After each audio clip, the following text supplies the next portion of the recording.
지금 영국에 충격적인 일이 벌어졌다고 합니다. 영국에서는 보기 힘든 일들인데 한국에는 사방에 깔렸기 때문인데요. 한국에 한 달간 머물렀던 그는 영국 방송에서 한국에서의 생생한 경험을 녹여내었고, 영국인들은 늦은 새벽까지 한국 방송에 눈을 떼지 못했다고 하죠. 수십 년간 이어져 왔던 선진국의 정의가 완전히 뒤집혔다며 수천만의 사람들은 경악을 금치 못했다고 하는데, 과연 대체 한국에 무엇을 보고 이런 반응들이 나왔던 걸까요? 오늘 이야기 지금 바로 시작합니다. 안녕하세요. 저는 40년간 영국 지방정부에서 고위 공무원으로 일했습니다. 주로 교통과 도시 기반 시설을 담당했죠. 예산 효율성이라면 누구보다 까다롭게 따져봤고, 시민들의 요구사항과 현실적인 재정 상황 사이에서 균형을 맞추는 일이 제 전문 분야였습니다. 그런 제가 이번에 한국이라는 낯선 나라에 오게 된 건 손자 제임스 때문이었어요. 제임스가 한국 여성과 결혼한다고 했을 때 솔직히 많이 의아했습니다. 물론 사랑의 국경이 없다지만 한국이라는 나라에 대해 제가 아는 건 정말 별로 없었거든요. 언론에서 가끔 나오는 경제성장 이야기나 기술 발전 소식 정도가 전부였죠. 그래서 처음에는 단순히 결혼식 참석차 일주일 정도만 머물 계획이었는데, 손자 며느리가 한 달 정도 머물면서 한국을 제대로 경험해보라고 권했죠. 인천공항에 도착했을 때부터 첫인상이 놀라웠습니다. 비행기에서 내리자마자 느껴진 건 모든 게 정말 빨랐다는 거예요. 영국 히드로 공항에서는 입국 심사만 1시간 넘게 기다리는 게 일상인데, 여기서는 줄도 짧고 처리 속도도 빨랐습니다. 10분도 안 걸렸죠. 입국 심사관도 영어로 간단하게 방문 목적을 묻고는 웃으면서 도장을 찍어줬어요. 짐 찾는 곳에서도 마찬가지였습니다. 벨트에서 짐이 나오는 속도도 빨랐고, 무엇보다 공항 직원들이 웃으면서 안내하는 모습이 인상적이었어요. 영국에서는 공항 직원들이 대체로 무표정하고 업무적인데, 여기 직원들은 진짜 도움을 주려고 하는 마음이 느껴졌습니다. 할아버지, 택시 타실까요? 지하철 타실까요? 손자 며느리가 물었는데 지하철이라는 말에 잠깐 망설였습니다. 영국에서는 지하철에 큰 짐 가지고 타는 건 상당히 번거로운 일이거든요. 계단도 많고 좁은 통로에서 사람들과 부딪히기 일쑤죠. 하지만 손자 며느리는 자신 있게 말했어요. 공항철도는 정말 편해요. 짐 놓을 공간도 넓고 좌석도 편안해요. 실제로 타보니 충격적이었습니다. 일단 좌석이 넓었어요. 키가 큰 저도 다리를 편하게 뻗을 수 있을 정도였죠. 짐 놓는 공간도 충분했고, 무엇보다 시간이 정확했습니다.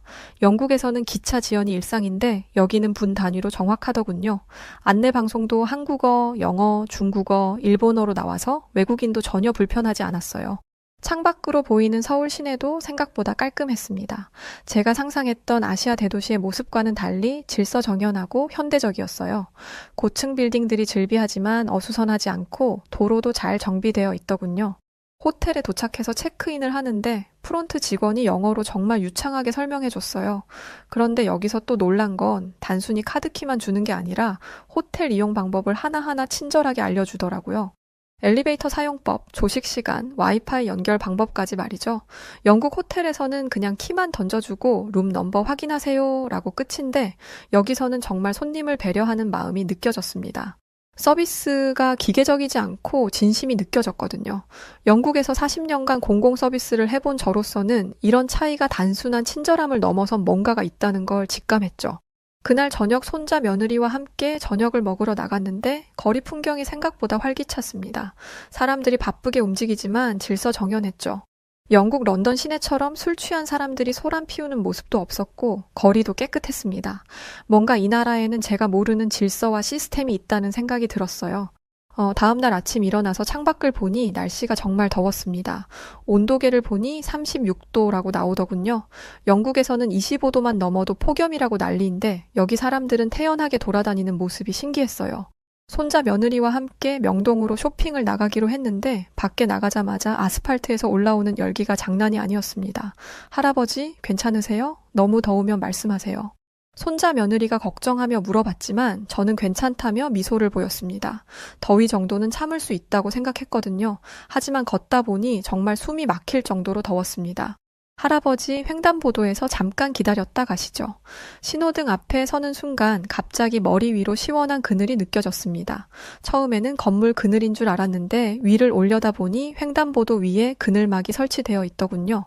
흰색 천으로 만든 차양막 같은 건데 실제로 서 있어 보니 체감 온도가 확연히 달랐어요. 여기는 왜 시원하지? 폭염 대비 그늘막이에요. 서울시에서 설치한 거예요. 너무 더운 여름에 신호를 기다리는 시간 동안 더위를 피할 수 있도록 설치한 거죠.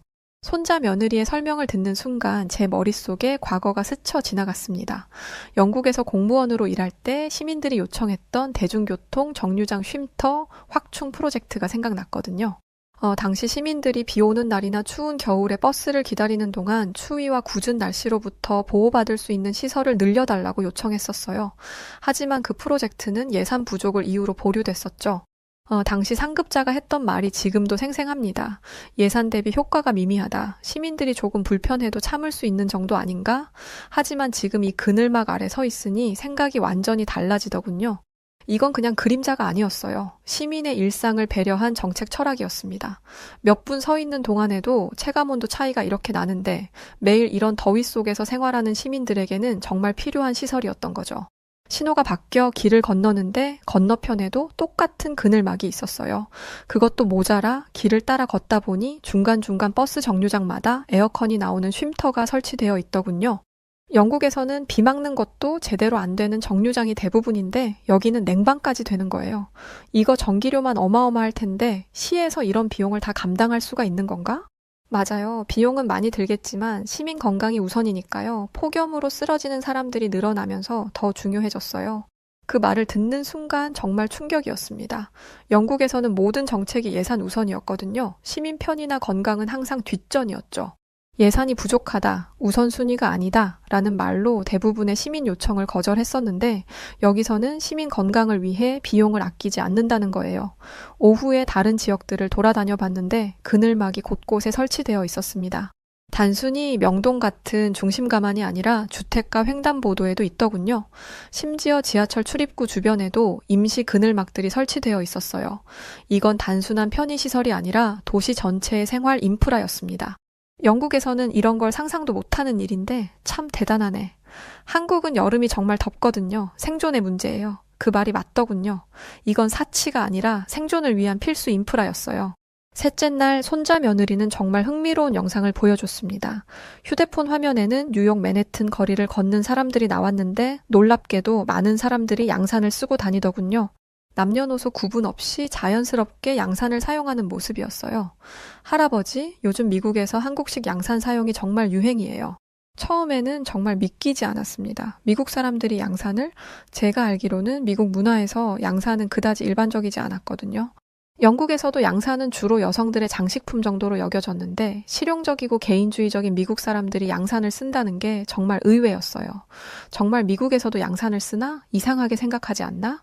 아니에요. 오히려 건강을 생각하는 스마트한 선택이라고 여겨져요. 손자 며느리가 보여준 기사들을 읽어보니 더욱 놀라웠습니다. 뉴욕 포스트에서 한국의 양산 문화를 소개하면서 자외선 차단 효과를 과학적으로 분석한 내용이었어요. 단순히 패션 트렌드로 따라하는 게 아니라 의학적 근거를 바탕으로 추천하고 있더군요. 자외선 차단 지수 SPF 50에 해당하는 효과라는 문구가 특히 인상적이었습니다. 선크림으로는 달성하기 어려운 차단 효과를 양산 하나로 얻을 수 있다는 거였죠. 미국도 예전에는 양산을 썼대요. 19세기까지는 꽤 일반적이었다고 하네요. 손자 며느리의 설명에 제가 가지고 있던 역사 지식이 떠올랐습니다. 확실히 빅토리아 시대에는 서구 사회에서도 양산이 흔했어요. 상류층 여성들의 필수품이었죠. 그런데 20세기에 들어서면서 점점 사라졌고 이제 동아시아에서만 사용하는 걸로 여겨졌었는데 한국에서 다시 부활시킨 거였어요. 실제로 거리를 걸어보니 정말 많은 사람들이 양산을 쓰고 있었습니다. 젊은 여성들뿐만 아니라 중년 남성, 심지어 어린 학생들까지도 자연스럽게 양산을 사용하더군요. 영국에서는 남성이 양산 쓰면 이상하게 보는 시선이 많은데 여기서는 전혀 그렇지 않았어요. 한국에서는 언제부터 이렇게 양산을 많이 쓴 거지? 원래부터 있었지만 최근 10년 사이에 정말 보편화됐어요. 자외선이 강해지고 피부암에 대한 관심이 높아지면서 필수품이 됐죠. 그 말을 듣고 보니 이해가 됐습니다. 기후변화로 자외선이 강해지면서 양산이 단순한 패션 아이템이 아니라 건강보호 도구가 된 거죠. 한국 사람들이 실용성을 추구하면서도 사회적 편견 없이 자연스럽게 받아들인 문화가 이제 전 세계로 퍼지고 있는 거였어요.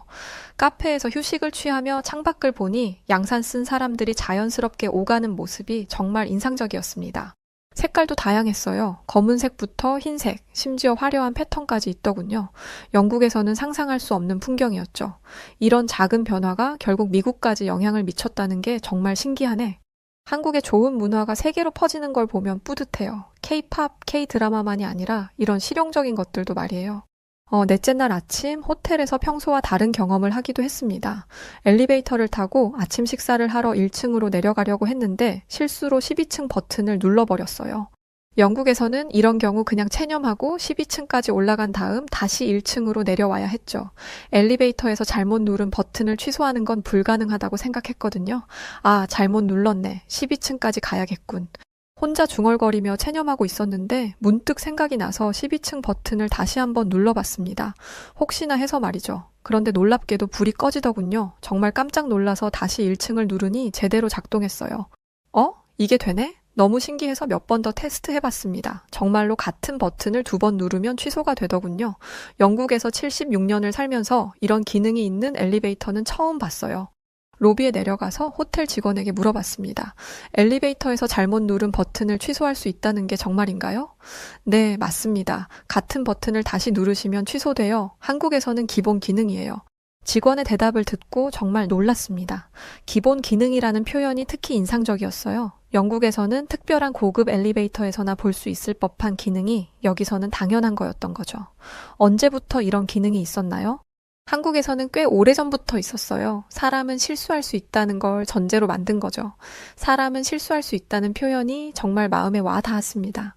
영국에서는 한 번 누르면 책임져라, 실수하지 말라는 식의 문화가 강한데 여기서는 실수할 수 있다는 걸 인정하고 그에 대한 해결책을 미리 마련해둔 거였어요. 그날 오후 백화점 쇼핑을 갔는데 거기서도 똑같은 경험을 했습니다.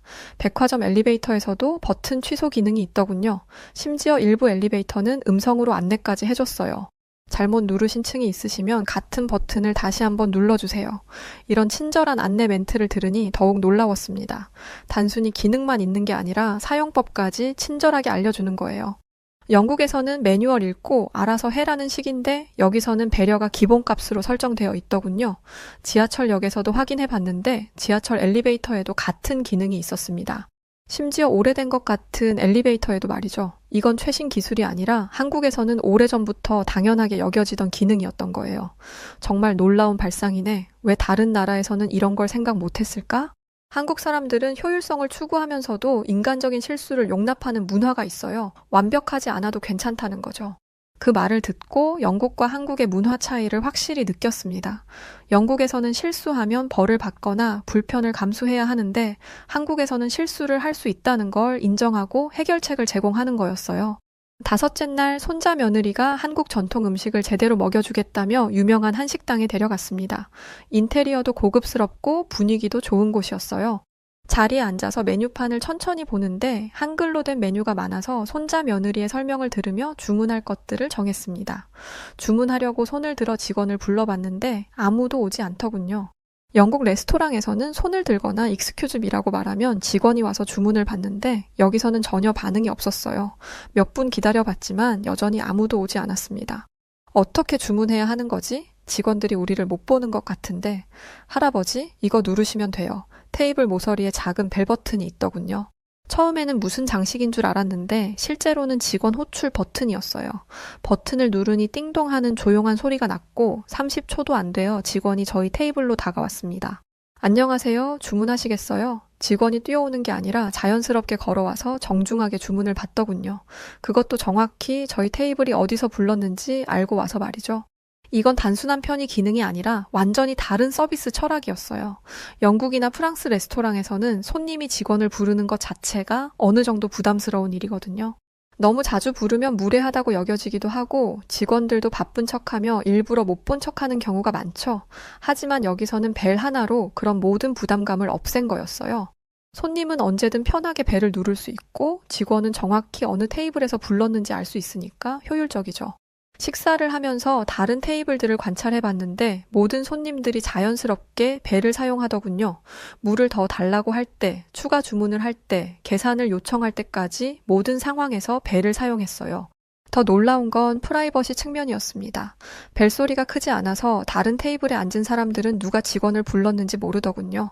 영국에서는 웨이터라고 소리치거나 손을 크게 흔들어야 하는데 여기서는 조용하고 품위 있게 도움을 요청할 수 있었어요. 이거 정말 좋은 아이디어네. 유럽에서는 이런 시스템이 전혀 없거든. 한국 사람들은 효율성을 중시하면서도 서로 민폐 끼치는 걸 싫어해요. 이 시스템이 딱 맞죠. 정말 그 말이 맞더군요. 효율성과 배려를 동시에 잡은 정말 훌륭한 시스템이었어요. 여섯째 날 또 다른 한식당에서 완전히 새로운 경험을 했습니다. 이번에는 좀 더 캐주얼한 분위기의 식당이었는데 음식이 나왔을 때 테이블 위에 젓가락만 있고 포크가 없어서 당황했어요. 아직 젓가락 사용이 서툴러서 포크를 달라고 요청하려고 벨을 누르려던 찰나 손자 며느리가 테이블 옆을 가리켰습니다. 할아버지, 여기 한번 보세요. 테이블 가장자리에 작은 손잡이가 있더군요. 처음에는 뭔지 몰라서 그냥 장식인 줄 알았는데 손자 며느리가 그걸 살짝 당기니 서랍이 쓱 하고 열렸어요. 서랍 안을 보고 정말 깜짝 놀랐습니다. 포크, 나이프, 숟가락, 젓가락이 종류별로 깔끔하게 정리되어 있었고 냅킨, 이쑤시개, 심지어 물티슈까지 들어있었거든요. 모든 게 위생적으로 포장되어 있어서 깨끗했고 필요한 만큼 자유롭게 가져다 쓸 수 있게 되어 있었어요. 우와, 이게 뭔가? 정말 신기하네. 테이블 서랍이에요. 식사에 필요한 도구들이 다 들어있어요. 손자 며느리의 설명을 들으며 포크를 꺼내는데 정말 감동적이었어요. 이건 단순한 편의시설을 넘어선 생활 배려의 기본값이었거든요. 직원을 부르지 않아도, 기다리지 않아도, 부끄러워하지 않아도 필요한 걸 바로 꺼내 쓸 수 있는 시스템이었죠. 영국 레스토랑에서는 포크 하나 달라고 해도 한참 기다려야 하는 경우가 많아요. 특히 바쁜 시간대에는 직원들이 깜빡하기도 하고 손님도 여러 번 요청하기 부담스러워하죠. 하지만 여기서는 모든 게 손 닿는 곳에 미리 준비되어 있더군요. 이 서랍 시스템은 한국 모든 식당에 있는 거지? 한식당은 대부분 있어요. 한국 사람들은 불편한 걸 정말 못 참거든요. 손자 며느리의 말에 웃음이 나왔습니다. 불편한 걸 못 참는다는 표현이 이 나라 사람들의 특성을 정확히 설명하는 것 같았어요. 하지만 그 불편함을 해결하는 방식이 정말 창의적이고 배려 깊었습니다. 다른 테이블들을 둘러보니 모든 테이블에 똑같은 서랍이 설치되어 있었어요. 가족 단위 손님들, 커플, 혼자 온 손님들까지 모두 자연스럽게 필요한 것들을 꺼내 쓰는 모습이 일상적이더군요. 어린아이들도 부모 도움 없이 스스로 필요한 걸 찾아서 사용하고 있었어요. 서랍 안을 더 자세히 살펴보니 정말 세심하게 구성되어 있었습니다.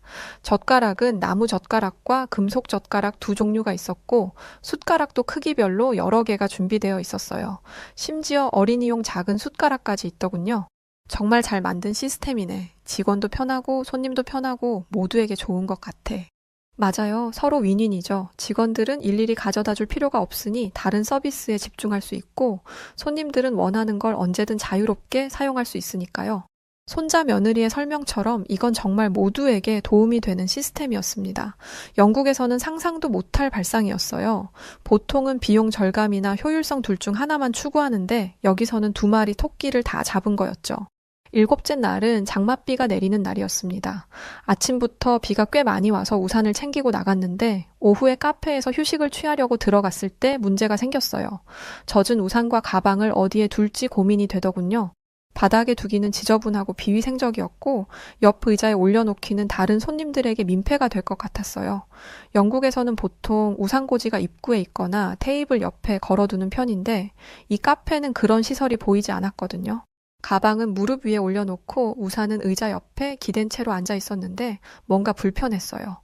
그때 카페 직원이 저희 테이블로 다가와서 친절하게 알려줬습니다. 의자 밑에 수납 공간이 있어요. 가방이나 우산 넣으시면 돼요. 처음에는 무슨 말인지 이해가 안 됐어요. 의자 밑에 수납 공간이라니? 의자를 살펴보니 정말로 앞쪽에 서랍 같은 공간이 있더군요. 손잡이를 당기니 꽤 넓은 공간이 나타났고 너무도 신기했습니다. 그 안에 젖은 우산과 가방을 깔끔하게 넣을 수 있었어요. 공간도 충분했고 무엇보다 물이 새지 않도록 방수 처리가 되어 있었습니다. 가방도 바닥에 놓지 않아도 되니까 위생적이었고 다른 사람들에게 방해가 되지도 않았어요. 이거 누가 만든 아이디어인가요? 정말 창의적이네요. 한국에서 개발된 거예요. 공간 활용과 위생, 그리고 다른 손님들에 대한 배려를 동시에 생각한 디자인이죠. 그 말을 듣고 영국에서 제가 담당했던 공간 재배치 컨설팅 프로젝트가 떠올랐습니다. 당시 공공시설의 좁은 공간을 효율적으로 활용하는 방안을 몇 달간 연구했었는데 결국 별다른 혁신적인 아이디어를 내지 못했었거든요. 하지만 이 의자 수납 시스템은 정말 간단하면서도 혁신적이었어요. 단순히 수납 공간을 만드는 게 아니라 의자와 결합시켜서 공간을 전혀 차지하지 않으면서도 실용성을 극대화한 발상이었거든요. 카페 곳곳을 둘러보니 모든 의자가 똑같은 구조로 되어 있었습니다. 2인석, 4인석 할 것 없이 모든 의자에 수납 공간이 있었어요. 손님들이 자연스럽게 가방, 쇼핑백, 우산 등을 의자 밑에 넣고 편안하게 커피를 마시는 모습이 일상적이더군요. 특히 비 오는 날에는 정말 유용한 시스템이었습니다. 젖은 우산이나 가방을 바닥에 두면 카페 바닥이 지저분해지고 미끄러워서 위험한데 이 시스템 덕분에 그런 문제가 전혀 없었어요. 영국에서는 이런 발상을 해본 적이 없거든. 정말 배워야 할 것 같은데? 한국 사람들은 작은 불편함도 그냥 넘어가지 않아요. 뭔가 불편하면 반드시 해결책을 찾죠. 다른 카페들도 확인해 봤는데 체인점이든 개인 카페든 대부분 비슷한 시스템이 있었어요. 조금씩 디자인은 달랐지만 의자에 수납 공간이 있다는 기본 개념은 똑같았습니다. 이런 건 특허로 보호받을 것 같은데? 아마 그럴 거예요. 하지만 이제는 한국에서 너무 흔한 시스템이 되어서 당연한 것처럼 여겨져요. 8째 날 손주 며느리는 정말 놀라운 자료들을 보여줬습니다. 이번에는 미국 의료계와 언론에서 한국의 폭염 대응 시스템을 체계적으로 분석한 내용들이었어요. 단순한 트렌드 소개가 아니라 과학적 데이터를 바탕으로 한 심도 있는 연구 결과들이었습니다. 할아버지, 뉴욕의 마운트 시나이 병원에서 한국의 양산과 그늘막 시스템을 의학적으로 연구했대요. 화면에 나온 병원 연구진의 발표 자료를 보고 정말 깜짝 놀랐습니다. 한국의 그늘막 시스템이 피부암 예방과 열사병 방지에 얼마나 효과적인지를 구체적인 수치로 보여주는 내용이었거든요. 자외선 차단율 평균 85%, 체감온도 평균 7도 감소, 열사병 발생률 40% 감소. 이런 구체적인 데이터를 보니 한국이 단순히 감성이나 편의를 위해서 이런 시설들을 만든 게 아니라는 걸 확실히 알 수 있었어요. 과학적 근거와 의학적 효과를 바탕으로 설계된 체계적인 공공보건 시스템이었던 거죠. 미국에서도 이제 본격적으로 도입을 검토하고 있어요. 손주 며느리가 보여준 뉴욕 포스트와 워싱턴 포스트 기사들에는 더욱 놀라운 내용들이 있었습니다. 뉴욕시와 로스앤젤레스시에서 한국의 그늘막 시스템을 벤치마킹해서 파일럿 프로젝트를 진행한다는 공식 발표였어요. 정말 미국이 한국을 따라하는 거네? 40년 전만 해도 상상할 수 없는 일이었는데, 네, 이제는 한국이 많은 분야에서 선도적 역할을 하고 있어요. 그 말을 듣고 제가 공무원으로 일하던 시절을 떠올렸습니다. 1980년대와 1990년대에는 영국이나 미국, 독일 등 서구 선진국의 사례를 벤치마킹하는 게 당연했거든요. 공공정책이나 도시계획 분야에서 아시아 국가들이 서구를 앞서간다는 건 상상도 못할 일이었죠. CNN에서 제작한 특별 다큐멘터리도 있었는데 한국의 폭염 대응 시스템을 종합적으로 분석한 내용이었어요. 그늘막뿐만 아니라 쿨링 포그 시스템, 에어컨이 설치된 버스 정류장, 지하 쇼핑몰과 연결된 지하보도 네트워크까지 모든 걸 다룬 정말 전문적인 내용이었습니다.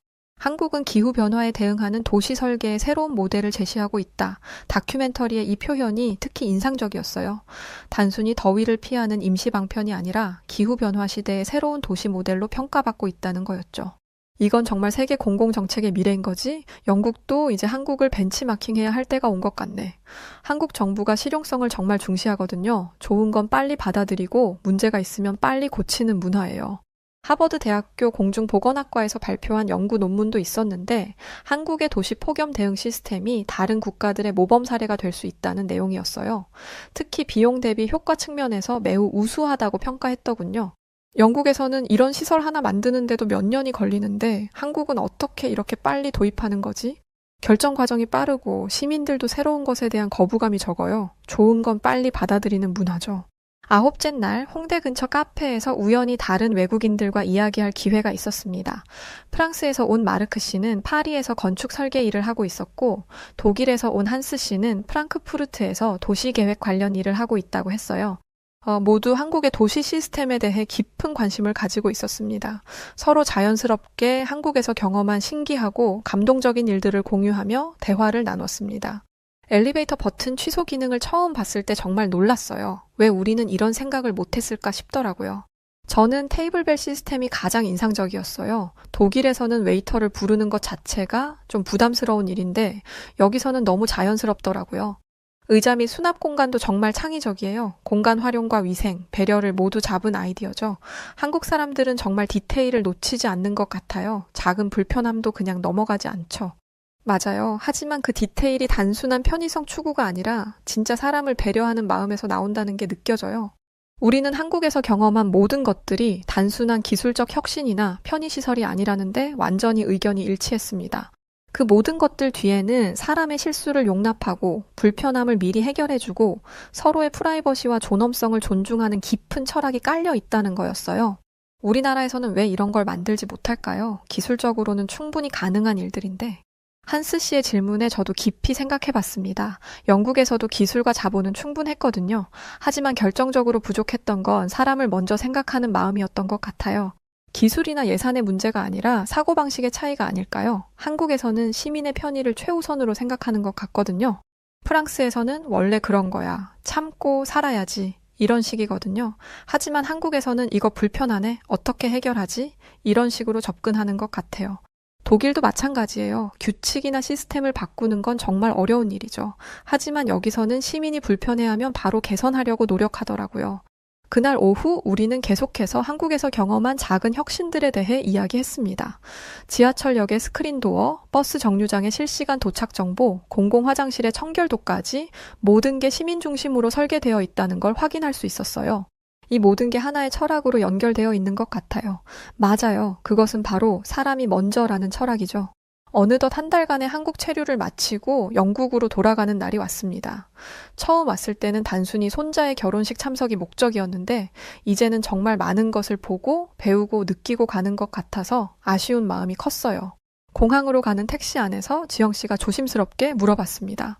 할아버지, 한 달 동안 한국에서 지내시면서 어떠셨어요? 솔직한 소감이 궁금해요. 잠깐 생각해 봤습니다. 처음 한국에 왔을 때는 솔직히 그저 그런 나라 정도로 생각했었거든요.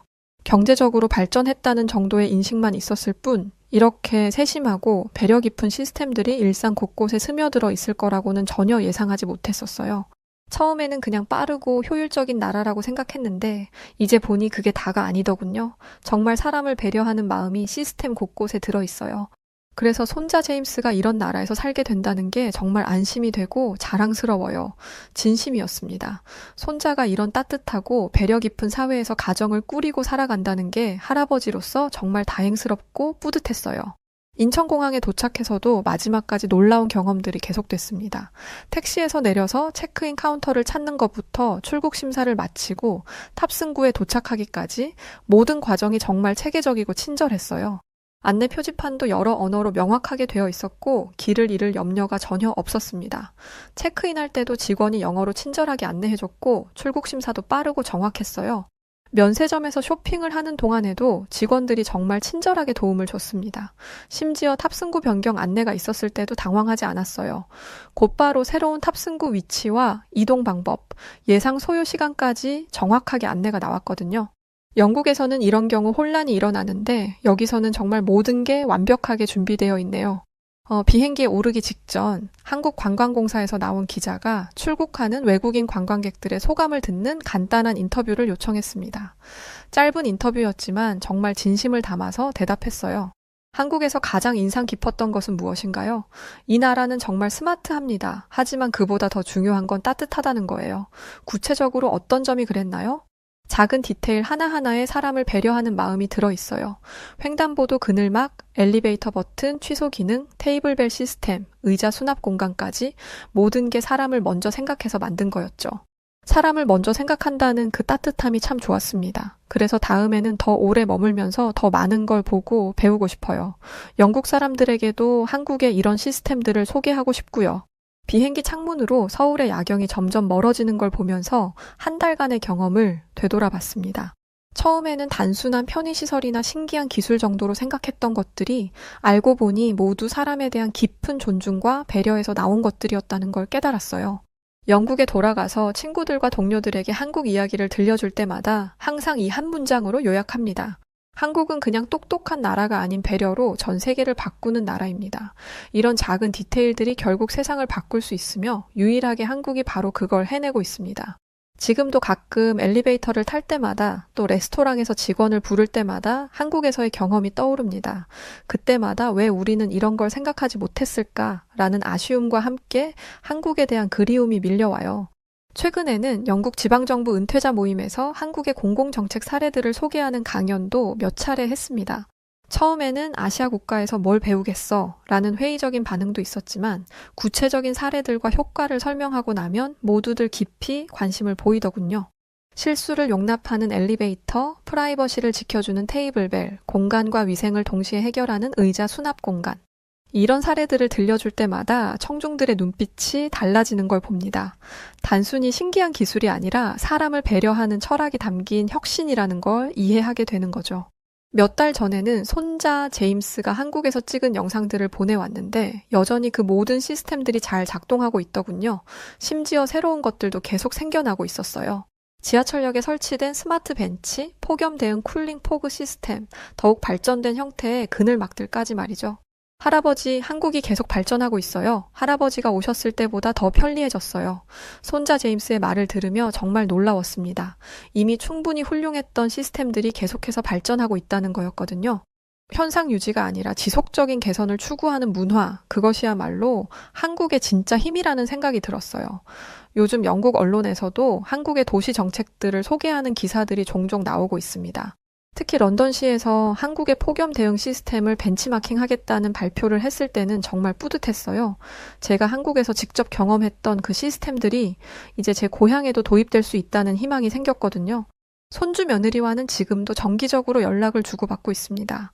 한국의 새로운 소식들을 들려주면서 또 놀랄만한 일들이 생겼다고 말할 때마다 웃음이 나와요. 정말로 그 나라는 멈추지 않고 발전하고 있더군요. 내년에는 다시 한국을 방문할 계획입니다.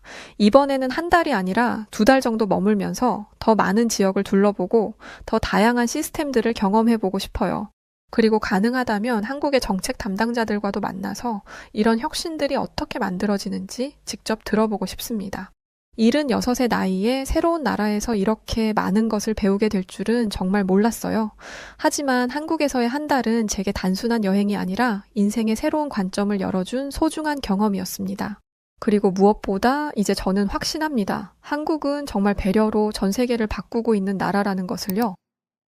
이탈리아 북부의 한 마을, 아시아 남자와 결혼한다면 내 딸이라 할지라도 자식을 포기해버리겠다고 말했던 남성. 결국 15년이란 긴 시간, 딸과 연락을 끊어버렸던 이 남성에게 정말 믿기 힘든 일들이 벌어지게 되었는데요. 그리고 이후 난생 처음 한국까지 방문했던 이 남성은 큰 충격까지 받게 되었다고 합니다. 과연 어떤 감동적인 사연들이 숨겨져 있던 걸까요? 저는 한국 남자를 사랑한 밀라노에 살던 레티치아라고 합니다.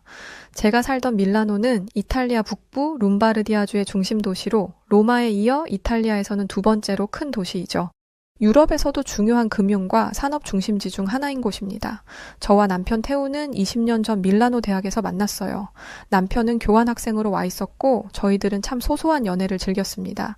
대학생 신분이기도 했지만 교환학생이던 남편은 여유가 없었어요. 밀라노에서의 높은 생활비를 감당하며 살아가기에 다소 무리가 있었죠. 그렇다 보니 사랑하는 만큼 데이트 비용을 쓰기에는 현실적인 무리가 있었지만 저희 두 사람은 그저 얼굴만 바라보고 있어도 손을 잡고 걷기만 해도 참 행복했습니다. 대학에서는 이미 저희 두 사람의 연애는 유명했어요. 많은 친구들이 저희를 보며 그랬죠. 서로 다른 문화를 가졌는데 너희처럼 연애를 하는 걸 보면 뭔가 너희는 정말 헤어지지 않고 결혼할 것 같아. 대학 졸업하고 결혼할 거지? 우리 꼭 초대해 줄 거지? 모두의 바램이자 사실은 당사자인 저희 두 사람의 가장 큰 바램이었습니다. 물론 이 연애가 늘 행복한 것은 아니었어요. 아무래도 서로 다른 문화와 언어에는 장벽이 분명히 존재했고 어려움은 있었습니다. 사소한 문화 차이부터 생활 방식까지 저희들은 연애 초반부터 서로의 다름을 봐야 했고 그걸 이해해야 했어요. 이탈리아 여자였던 제 연애 스타일은 조금은 개방적이고 감정 표현에 숨김 없이 아주 솔직했습니다. 제가 좋으면 좋은 거고 싫으면 싫었죠. 그만큼 사랑하는 사람에 대한 애정 표현도 과감했고 스킨십도 자연스러웠어요. 반대로 한국 남자였던 남편은 초반에 아주 신중한 모습을 보여 저를 답답하게 했었습니다. 그러나 그 신중한 시간을 지나고 나니 감정을 서서히 표현하기 시작했죠. 저는 늘 표현했고 남편의 표현은 늘 부족하니 언제부턴가 제가 사랑을 시험하는 질문도 자주 했어요. 태훈이 정말 날 사랑하는 건지 모르겠어. 시작할 때도 오래 걸렸는데 지금은 서로의 감정까지 주고받은 상황에 왜 아직도 자신의 감정에 솔직하지 못하고 자꾸만 주춤거리는 건지 난 이해할 수가 없어. 제발 솔직하게 표현해주면 안 돼? 레티치야, 나 역시 노력하고 있는 거야. 내가 할 수 있는 최선을 다해 감정 표현을 하고 있는 거라고. 서로 다른 걸 인정하고 맞추기로 이해하기로 한 거 아니었어? 저희들의 문제는 이뿐만이 아니었습니다. 자랑은 아니지만 유럽은 약속 시간을 대략적인 개념으로 보는 경우가 많다 보니 5분, 10분 정도 늦는 것은 흔한 일이죠. 그러나 한국은 시간 약속이라는 개념이 꽤 철저했고 약속에 늦으면 예의가 아니라고 생각했어요. 데이트 한 번 하는데 늘 이 시간 약속 때문에도 다툼이 있기도 했습니다. 처음에는 이런 크고 작은 문제들이 겹치면서 정말 이 연애를 계속해도 괜찮을까라는 고민이 있었지만 그 다름을 모두 감내할 만큼 너무도 사랑했어요. 애초에 제가 외국인을 사랑할 줄은 상상도 못했고 외국인과 연애를 할 생각도 해본 적 없는데 이런 제 개념을 모두 깨부신 게 바로 남편이었죠. 저희들은 연애만큼이나 각자의 인생과 미래에도 아주 열중했습니다. 서로 함께하는 미래를 그리기 시작하면서 더 안정적인 삶을 살기 위해서는 우리가 성공해야 한다는 공동의 목표가 생긴 것이죠. 그래서 열심히 공부를 해 좋은 성적을 내고 그 좋은 성적으로 졸업하는 것이 저희 커플의 가장 큰 목표였습니다. 그 이후 저희들은 결혼을 하기로 했고 저희 두 사람의 인생에 있어 걸림돌은 아예 없을 거라 그렇게 생각했어요. 이미 서로 다른 문화는 저희들이 견뎌냈고 아무런 문제가 없었으니 말이죠. 졸업 후 안정적인 상태로 저희 두 사람은 결혼을 결심하고 드디어 제 부모님께 남편 태훈을 정식으로 소개하게 되었습니다. 너무도 떨리는 순간이었어요. 좋은 레스토랑을 예약해두고 제가 결혼하고 싶은 사람이 있다며 부모님께 미리 언지를 드렸죠. 부모님 역시 정말 큰 기대를 하시며 기분 좋게 저희 네 사람이 만났습니다. 그런데 부모님은 남편 태훈을 보자마자 표정이 확 굳었고 아무런 말씀도 하지 않으셨어요. 남편 태훈은 멋쩍은 듯 보였지만 최선을 다해 분위기를 띄우려 노력했습니다. 안녕하세요. 저는 김태훈이라고 합니다. 이어 말을 하려는 남편의 말을 싹 잘라버리고 아버지는 격하게 분노하며 말씀하셨습니다. 레티치야, 너 지금 제정신이야? 너 지금 아시아 남자랑 결혼하겠다는 소리였어? 너 정말 미쳤구나. 당신도 이 사실을 알았던 거야, 몰랐던 거야? 어떻게 아시아 남자랑 결혼하겠다는 생각을 할 수가 있어? 내가 레티치야, 널 어떻게 키웠는데? 상상도 하지 못한 아버지의 반응에 너무도 당황을 했어요. 저보다 더 놀랐을 남편을 대신해 저는 무슨 말이라도 해야 했습니다. 아버지, 지금 왜 그렇게 말씀하시는 거예요? 아시아 남자랑 결혼하면 문제라도 있나요? 이 사람 제가 사랑하는 사람이고 결혼할 사람이라고요. 이렇게 중요한 자리에서 이런 모습을 보이시면 어떡해요? 화를 내려던 것은 아니지만 저 역시 당혹감에 언성이 높아졌고 아버지는 제 말에도 아랑곳하시지 않고 끝까지 말씀하셨어요. 그걸 지금 몰라서 물어? 아시아가 한국은 가난한 나라잖아. 고작 그런 나라 남자 만나서 시집가라고 널 이렇게 키운 줄 알아? 그뿐이니? 상대적으로 동양인 남자들은 비실거리고 약하잖아. 더 말할 것도 없고 결혼이고 뭐고 절대 허락할 수 없으니 당장 헤어지도록 해. 이 땅에 널리고 널린 게 좋은 남잔데 어디서 저런 아시아 남자를 데려와서는? 아버지는 끝내 무례하고 상처받을 말들만 남기신 채 어머니와 나가버리셨죠. 저와 남편 태우는 한참 동안 레스토랑에 앉아 멍하니 있었습니다. 결혼을 반대할 거라는 생각은 단 한 번도 해본 적이 없었기에 너무 당황스러웠어요. 심지어 동양인이라 한국인이라 싫다는 것은 어떻게 해볼 방법조차 없었습니다. 이 사람에 대해 안다면 제가 왜 이 사람을 택했는지 결혼을 하고 싶어 하는지 충분히 이해하실 텐데 마음이 아팠어요. 그 와중에 정말 상처받았을 남편에게 미안했습니다. 내가 대신 사과할게. 정말 미안해. 아버지가 저렇게 말씀하실 줄은 정말 상상도 못했어. 아마도 내가 외국인을 만나고 있다는 사실을 몰랐어서 당황하셔서 저렇게 말씀하신 것 같아. 시간이 조금 걸릴 수 있겠지만 다시 인사드려보자. 오늘 아버지가 한 무례한 말들은 정말 진심으로 미안해.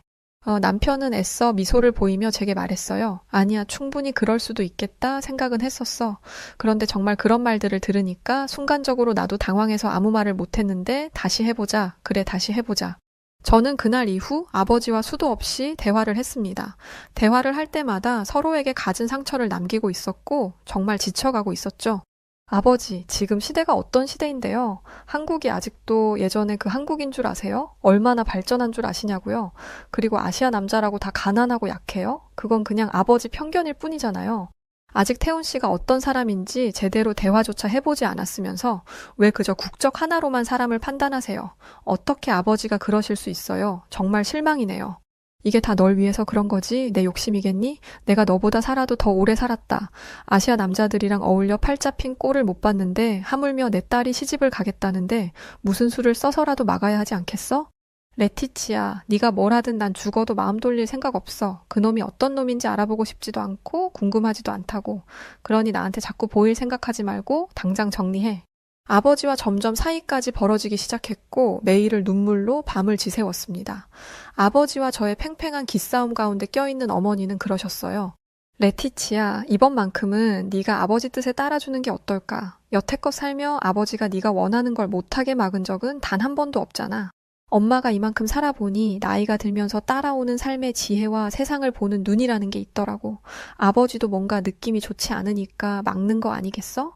어머니는 중립 입장이라고 생각했는데 은연중에 아버지 편에 서 있는 어머니의 말을 들으니 저는 더 무너졌습니다.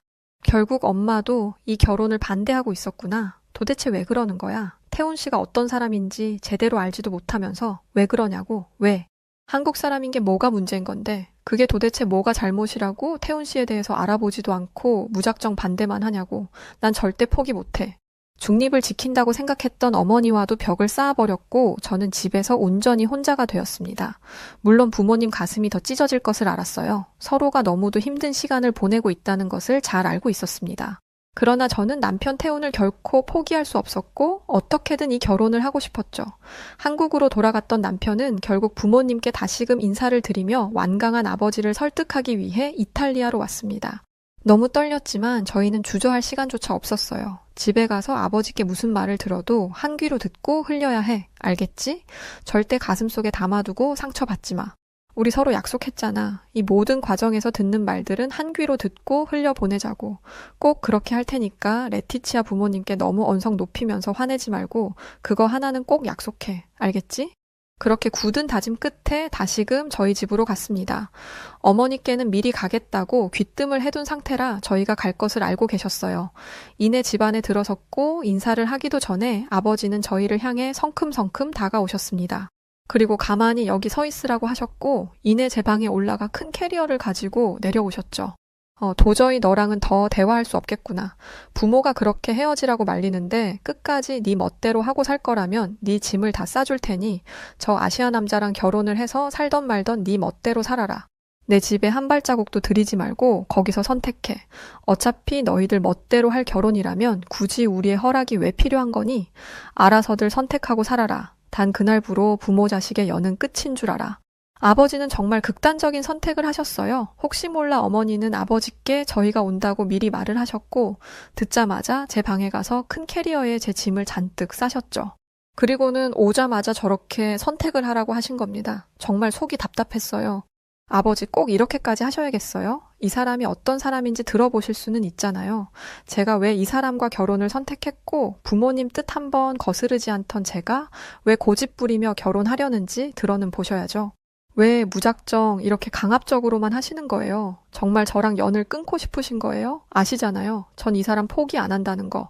그래 레티치야, 네 대답은 충분했다. 네 남은 짐은 내가 없는 내일 낮에 와서 전부 가지고 나가도록 해.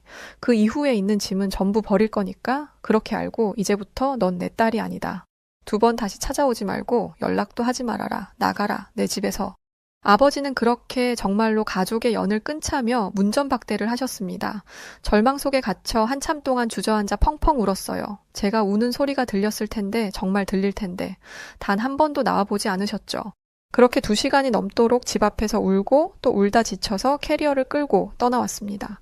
이제는 정말 선택해야 했어요. 전 부모와 연을 끊었고 이탈리아에서 살 수가 없었죠. 그나마 남편 태우는 한국에서 자리를 잡고 살고 있었고 저희들이 결혼을 하면 그곳에서 살려고 했었습니다. 내일 집에 가서 내 남은 짐 한국으로 보내고 우리도 바로 한국으로 가자. 부모님 허락을 못 받아서 또 이렇게 연까지 끊어서 너무 슬프지만 잘 살아야지. 잘 살다 보면 분명 좋은 날 올 거라고 난 믿어. 내가 정말 잘할게, 레티치야. 시간이 몇 년이 걸려도 꼭 장인어른 장모님 마음 돌릴 수 있도록 내가 노력할게. 지금은 너무 괴롭겠지만 나 믿고 한국으로 가자. 전 그렇게 순식간에 한국으로 떠나게 되었어요.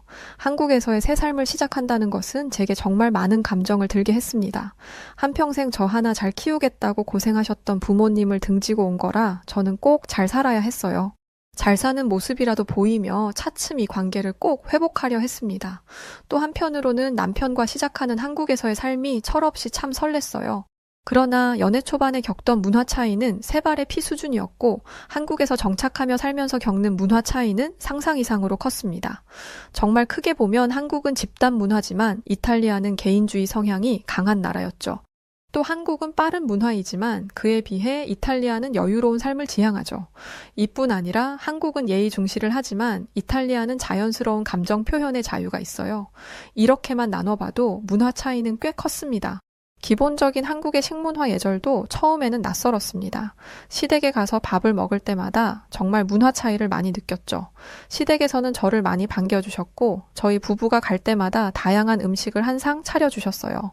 한국은 반찬을 여러 개 두고 나눠 먹는 문화지만 저희 이탈리아는 개인 접시에 모두 따로 담아 먹는 문화였죠.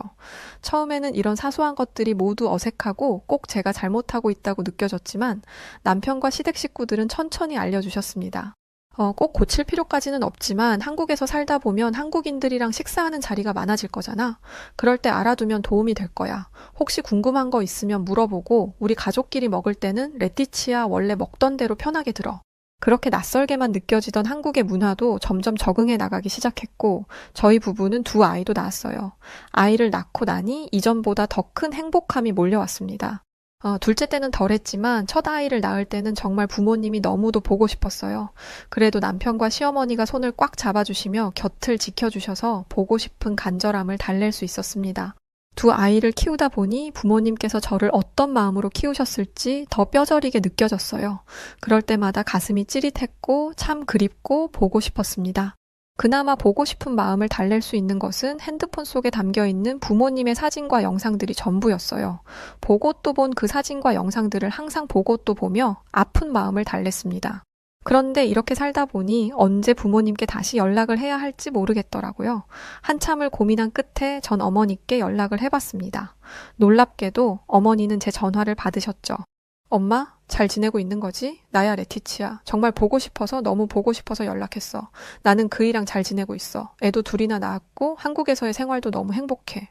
그래서 엄마랑 아버지랑 보여주고 싶은데 아버지는 아직 어렵겠지?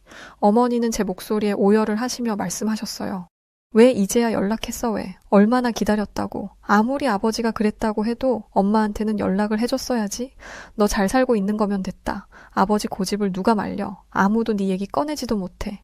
레티치야, 엄마랑은 연락하고 지내자. 애를 둘씩이나 낳았다니 이게 다 무슨 일이야. 어머니와 한참 동안 대화를 했습니다. 그간 서로 물어보고 싶었던 것도 많았고 하고 싶은 말도 너무도 많았죠. 그 과정에서 저희 아이들 사진도 보여드렸고 영상도 보내드렸어요. 어머니는 한참을 말없이 보시며 너무 예쁘다는 말만 반복하셨죠. 당장이라도 부모님 집으로 가서 얼굴도 보고 아이들도 보여드리고 싶었습니다. 그러나 어머니를 통해 들은 아버지는 여전히 고집스러우셨고 세월이 지났지만 저를 만나려 하지 않으셨어요. 그날 이후 정말 관계는 끊어졌다는 말만 반복하셨다고 하셨습니다. 시간이 흐르면 자연스럽게 관계 회복이 될 거라고 믿었던 제 생각과는 전혀 다른 방향으로 흘러가는 것 같아서 마음이 아팠어요. 저도 이제 나이가 들었고 그만큼 부모님도 연세가 많아지셨죠. 저희들이 함께 살아갈 날은 점점 줄어들고 있는데 이렇게 서로 떨어져 미워하고 있다는 이 현실이 참 가슴 아팠습니다. 어머니와는 그날 이후 종종 연락을 하며 지냈고 무엇보다 아이들의 사진 보는 것을 너무 행복해 하셔서 자주 보내드렸어요. 저희 가정 역시 더욱 평온해졌습니다. 한국에서 이미 성공적으로 자리를 잡았던 남편에게 더 좋은 소식이 들려왔죠. 남편은 해외 영업부 임원으로 승진을 했고 전 능력 있는 남편을 한껏 축하해줬습니다. 기필코 해낸다고 하더니 역시 대단해. 내가 당신 이렇게 훌륭한 사람인 거 알아서 당신 하나 믿고 한국 와서 사는 거잖아. 정말 고생했어. 축하해. 당신 덕이 크지. 내가 일할 수 있도록 집중할 수 있도록 당신이 내 조를 워낙 잘해줬어야지. 애들도 잘 키워줬고 내가 더 고맙지. 그리고 정말 나 하나 믿고 온 당신인데 내가 돈방석은 아니어도 호강은 시켜줘야지. 안 그래? 저희 부부는 여전히 사이가 좋았고 형편도 좋았습니다. 단지 가족의 인정을 받지 못하는 그 아픔과 슬픔이 너무도 컸지만 그 속에서도 저희의 행복을 찾아가며 살아가고 있었어요. 그래도 어머니와 연락을 하며 지내면서 조금은 마음속에 작은 활기가 돌았습니다. 그런데 제 욕심이 너무 과했을까요? 혹시나 하는 마음에 저는 진심이 담긴 손편지를 가족들에게 장문으로 썼고 아이들의 사진과 저희 부부가 사는 모습 등을 담은 한국에서의 삶을 담은 사진들을 이탈리아로 보냈습니다. 그런데 반송이 되길래 혹시나 싶어 몇 번을 시도했지만 이건 고의적으로 받지 않는다는 것을 알았어요. 결국 어머니와 몰래 연락을 하고 있다는 사실까지 아버지가 아셨고 그 이후 어머니와 연락을 할 수 없었습니다. 저는 이때 많이 좌절했던 것 같아요. 그간 아픈 얘기라 잘 꺼내지도 않았는데 정말 오랜만에 남편을 붙잡고 하염없이 울었습니다. 그냥 엄마랑 연락하는 걸로 만족할 걸 내가 괜히 욕심을 부려서 결국은 연락도 못하고 내가 왜 그랬을까? 그런데 아버지는 정말 아직도 내가 그렇게 미울까? 나 이렇게 잘 살고 있고 내가 행복하다는데 왜 아직도 받아주지 않으실까? 남편은 그런 저를 꽉 안아주며 말했어요. 레티치아 잘못이 아니야. 이건 그만 울고 진정해봐. 곧 휴가 내서 애들 데리고 이탈리아 다녀오자. 이렇게 편지만 보낼 게 아니라 다시 정식으로 또 인사드리러 가보자. 그렇게 몇 번이고 해보면 분명 좋은 결과가 있을 거야. 남편은 늘 제게 미안해했고 저는 늘 그런 남편에게 미안했습니다. 그래서 저희 두 사람에게 저희 가족 얘기는 거의 금기어처럼 여겨졌고 서로 꺼내지 않고 각자 가슴에 품고 살아왔죠. 그런데 이날은 너무 좌절한 나머지 오랜만에 묵힌 감정을 서로 쏟아냈고 오히려 그러고 나니 홀가분해졌어요. 한껏 감정을 쏟아내고 힘이 들었지만 저는 이제 두 아이의 엄마로 살아가고 있기에 제 기분이 좋지 않다고 멋대로 굴 수 없었습니다. 쉬고 싶었지만 정해진 일정을 소화해야 했고 그렇게 또 아이들을 키우며 살다 보니 정신없이 시간은 흘렀어요. 역시나 늘 그랬던 것처럼 한때의 꿈이라 생각하며 가슴에 묻어두고 저는 제 인생을 살아갔습니다. 그러던 어느 날 밤이었죠. 이 한밤중에 제게 전화를 할 사람이 없는데 전화가 와서 잠결에 깜짝 놀랐어요. 어쩐지 번호가 이상해 곧장 받아보니 바로 어머니였고 아주 다급한 목소리로 말씀하셨죠. 레티치아, 아버지가 지금 위독하셔. 교통사고가 났는데 너무 심각한 사고라 상태가 좋지 않다고 그러는데 이걸 어떡하니? 어머니의 전화를 받자마자 저는 정신이 나갈 것 같았어요. 어머니께는 당장 가겠다고 말을 하고 전화를 끊었고 저는 정말 정신이 나간 사람처럼 잠옷 차림으로 나가려 했죠. 남편은 놀라서 저를 붙잡았습니다. 저는 엉엉 울며 말을 했어요. 아버지가 지금 사고가 났는데 위독하시대. 어쩌지? 내가 지금 바로 가야 하는데 아버지가 기다려주시겠지? 나 공항에 가야 해, 여보. 나 바로 가야 해. 지금 어떡해? 정신이 반쯤 나간 저를 대신해 남편은 순식간에 일 처리를 대신해줬습니다. 급하게 아이들을 시댁에 맡겨야 했는데 비행기 시간이 촉박해 시부모님들이 공항으로 아이들을 데리러 와주셨죠. 저는 인사도 제대로 못한 채 바로 수속을 밟고 이탈리아로 향했어요. 그나마 시간대가 맞는 비행기가 있어서 정말 다행이었습니다. 가는 내내 한숨도 못 자고 눈물만 흘렸어요. 후회의 눈물이 어찌나 흐르는지 세상에 있는 모든 신에게 빌고 또 빌었습니다. 제가 다 잘못한 거예요. 제발 갈 때까지만 아버지 살아계시게 도와주세요. 인사만 할 수 있도록 도와주세요. 이렇게 보낼 수가 없어요. 제발 부탁드릴게요. 빌고 또 빌면서도 한편으로는 아버지가 저를 보고 더 분노하셔서 건강에 좋지 않을까봐 걱정되었습니다. 그렇게 별 생각을 다하며 밀라노 병원으로 도착했고 곧장 아버지께 향했어요. 그렇게 본 아버지는 알아볼 수도 없을 정도였습니다. 온 전신에 붕대를 감고 있는 그야말로 처참한 모습이었죠. 아버지께서는 다행히 의식이 있으셨지만 저희 부부를 외면하셨어요. 남편은 어머니를 대신해 사고 현장을 곧장 확인하러 갔고 저는 외면하는 아버지 곁을 떠나지 않고 붙어 있었습니다. 괜히 말을 잘못 꺼냈다가 아버지 건강에 해로울까 함부로 꺼내지도 못하다 딱 한마디 진심만 전했어요. 아버지 죄송해요. 정말 너무 보고 싶었어요. 그냥 너무 보고 싶었고 그리웠는데 이렇게 가버리실까봐 빌고 또 빌었어요. 이제 더 아무런 말도 안 할게요. 아버지는 제 말에 아무런 대답도 하지 않으셨습니다. 저는 그저 옆을 지키는 것 말고는 아무것도 하지 않았어요. 그렇게라도 아버지를 볼 수 있다는 것이 또 어머니를 볼 수 있다는 것이 아프지만 좋았습니다. 침묵만이 고요하게 흐르는 병실이었지만 무려 15년 만에 함께한 자리였죠. 한편 사고 현장에 갔던 남편은 너무 처참한 현장을 보고 충격이 컸다고 했어요. 아버지가 타시던 30년이 된 소형차는 그야말로 박살이 났고 그 참혹한 모습에 너무 놀랐다고 했습니다. 실제로 현장에 있던 경찰은 남편에게 이렇게 말을 했다고 했죠. 차가 작은 차라서 더 피해가 컸더라고요. 조금 더 크고 튼튼했으면 그 정도로 다치지 않으셨을 텐데 지금 의식은 돌아오신 거죠? 사실 그것도 기적인 거죠. 저희는 정말 현장에서 가시는 줄 알았거든요. 남편은 이 말을 듣고 또 현장을 보고 충격이 컸고 저도 모르게 큰 사고를 쳤습니다. 남편이 언제 올지 몰라서 정막이 흐르는 이 병실에서 내내 눈치를 보고 있는데 너무 오지 않았어요. 현장에 아무래도 해결하는 일이 복잡하구나. 저는 그렇게 생각을 했습니다. 그런데 남편은 이때 이런 결심을 했다고 해요. 내가 장인어른을 위해 할 수 있는 일을 하자. 무작정 인사를 하고 허락을 구하는 것보다 사위된 도리로 내가 할 수 있는 걸 하는 거야. 다짐을 한 남편은 즉시 밀라노에 있는 한국 자동차 매장을 갔다고 합니다. 그리고 한국에서도 인기가 높아 꽤 고가인 한국의 대형 SUV 차량을 구매했죠. 이 모든 과정을 제게도 말해주지 않아서 저 역시 모르고 있었어요. 그렇게 현장에서 돌아온 줄 알았던 남편이지만 서프라이즈를 준비하고 있던 겁니다. 아버지는 저희 부부가 함께 있는 게 불편하다고 하셨고 결국 저희 부부는 병원 근처에 있는 호텔에서 묵으며 중간중간 찾아갔어요. 어머니와 시간도 보내고 싶었지만 아버지 병간호로 옆에 항상 붙어 계셔야 하니 그것도 쉽지 않았습니다. 저희는 이제 돌아가야 할 시간이 다가왔고 한국으로 가기 전날에야 남편은 제게 말했죠. 이거 장인어른 몸 회복하고 나시면 안전하게 타실 수 있도록 차를 준비했어. 한국에서도 유명한 차고 정말 튼튼하거든. 아마 장인어른도 좋아하실 거야. 당신이랑 상의 안 하고 돈 쓴 걸로 구박하는 건 금지야. 사위로서 내가 할 수 있는 걸 하고 싶었어. 전 남편의 말에 정말 큰 감동을 받았습니다. 하도 머릿속이 복잡해서 아버지의 차가 박살이 났다는 것조차 생각을 못하고 있었는데 남편이 참 든든하게 느껴졌죠. 그렇게 한국으로 떠나는 날 다시 병원을 찾았습니다. 아버지는 여전히 저희 부부에게 냉랭하셨지만 꿋꿋하게 말을 했어요. 아버지, 이번에는 정말 급하게 오느라 애들도 못 데리고 왔지만 다음에는 꼭 데리고 올게요. 아버지 손주들이니 보여드리고 싶어요. 저희는 이제 돌아가야 하는데 아버지랑 대화도 못 해보고 가서 마음이 불편하네요. 또 아버지 회복하시는 것도 다 못 보고 가서도 속상하고요. 어머니가 아버지를 잘 돌봐주실 거고 저희 다시 꼭 올 거예요. 그때는 아버지 한 번이라도 제대로 봐주세요.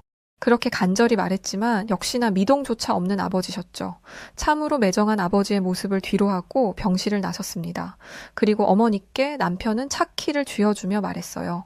장모님, 이거 아버지 퇴원하시고 건강 회복하시면 그때 전해주세요. 튼튼한 차라 안심하시고 타실 수 있을 거예요.